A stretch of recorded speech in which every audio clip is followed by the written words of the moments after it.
What's up, everyone? It's me, just another random dude on the internet. And I'm not gonna lie, I sometimes really miss the early days of the internet. Back when it felt like one giant, unexplored playground, a time when creativity flowed freely, boundaries didn't really much exist, and we were all figuring things out together. It was chaotic, exciting, and filled with endless possibilities. The time when the world was alive with the buzz of the internet and its potential was unfolding at a breakneck pace with things like AOL Instant Messenger that filled the air with the sounds of message pings and door slams, while MySpace let you curate the perfect profile song to reflect your mood. Forums like Reddit and 4chan gave rise to memes that spread like wildfire, where you can find answers for your very specific questions from the person that had the very same issue years ago. And you then suddenly feel like this. Flash games kept students glued to their screens during study breaks, and everyone seemed to have a Hotmail or Yahoo email address. To be frank, the digital landscape felt limitless, and Napster was also a very bold, new way to explore it. Napster is basically a platform that redefined how people access and shared music. It wasn't just any platform. It was the platform where artists, fans, and tech enthusiasts converged. A revolutionary space where music could be exchanged freely, unrestricted by record labels or the sleep costs of CDs, and was one of the first internet programs to make piracy a public affair. It was the brainchild of a young college student named Sean Fanning. This guy, who in 1999 created a tool that allowed people to connect with others' computers and download MP3 files with just a click of a button.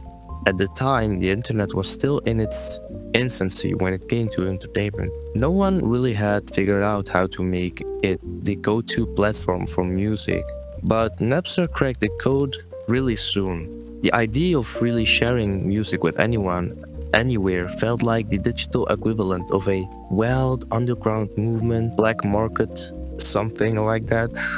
But it quickly morphed into a cultural phenomenon that both captivated and terrified the music world. By the way, if you want to keep the discussion going on, share your thoughts, or relive some early internet nostalgia, feel free to join my Discord. Links in the description. See you there. Anyway, where was I? Oh yeah, and right in the middle of this wild digital frontier was Napster.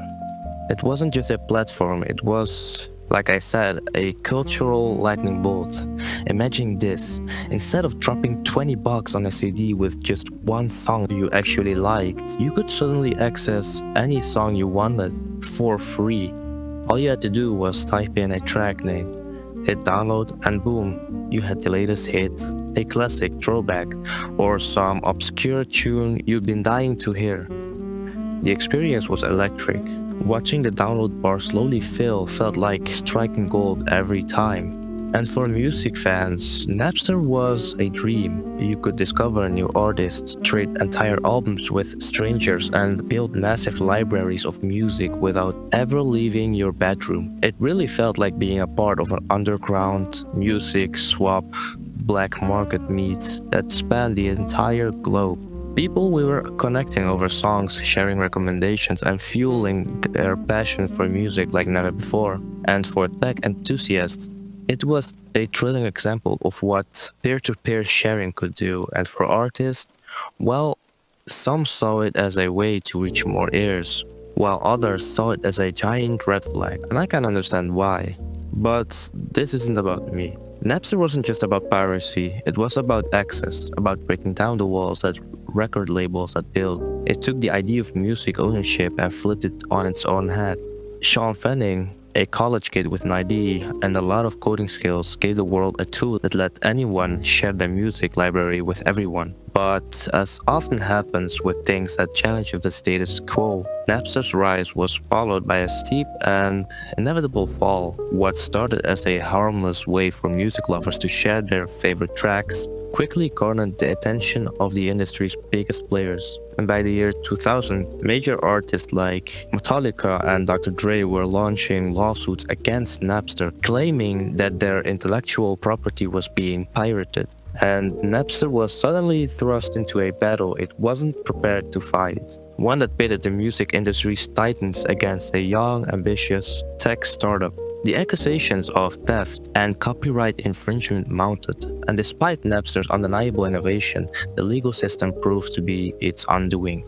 And you could guess it already, in 2001, the inevitable happened. Napster was shut down. The legal challenges were too great and the platform had to cease operation. What had once felt like a groundbreaking idea, an internet-based music utopia, was crushed under the weight of legal battles and industry pressure. The music world felt an immediate void as Napster's revolutionary service disappeared overnight, in one click, leaving fans and artists alike scrambling for new ways to access and share music. But Napster's death wasn't the end of the story. It was the catalyst for even a bigger shift in the digital music landscape. Far from killing the idea of free music sharing, it sparked a wave of innovation. The music industry wasn't about to let go of the future of digital distribution. And so, services like iTunes, Spotify, and Pandora rose from the ashes of Napster, each of them taking a slightly different approach to the idea Napster had pioneered. iTunes revolutionized music purchases, offering a legitimate paid alternative to piracy, while Spotify transformed the way people consumed music, turning streaming into a mainstream activity. Napster's shutdown may have dealt a fatal blow to digital piracy, but in doing so, it laid the groundwork for the streaming revolution that would follow. And what began as a small, rebellious platform had forever changed the way we think about music and the internet. In a sense, Napster had shown the world just how powerful the internet could be in reshaping industries. And as for Sean Fanning, well, his Napster experiment may have ended in failure, but it was a failure that changed everything. In the grand scheme of things, Napster was never just about illegal music sharing. It was about reimagining the very fabric of the music industry, though his creation was extinguished before its time. Fanning had sparked a fire that would never burn out, laying the groundwork for the streaming services that dominate our digital music experience today. And Napster's rise and fall wasn't just a chapter in the history of digital piracy, it was the key moment in the evolution of music in the digital age. And speaking of the evolution of music, what do you think Napster's legacy is in today's music industry? Was it a brief moment of rebellion, or did it truly change the game? Let us know in the comments below, it would really help the algorithm. If you have enjoyed this short deep dive into Napster's rise and fall, don't forget to hit that like button, subscribe for more fascinating stories, and share this video with anyone who loves exploring the intersection of tech and culture. Thanks for hanging out, and may we meet again at Thinkers Arcade.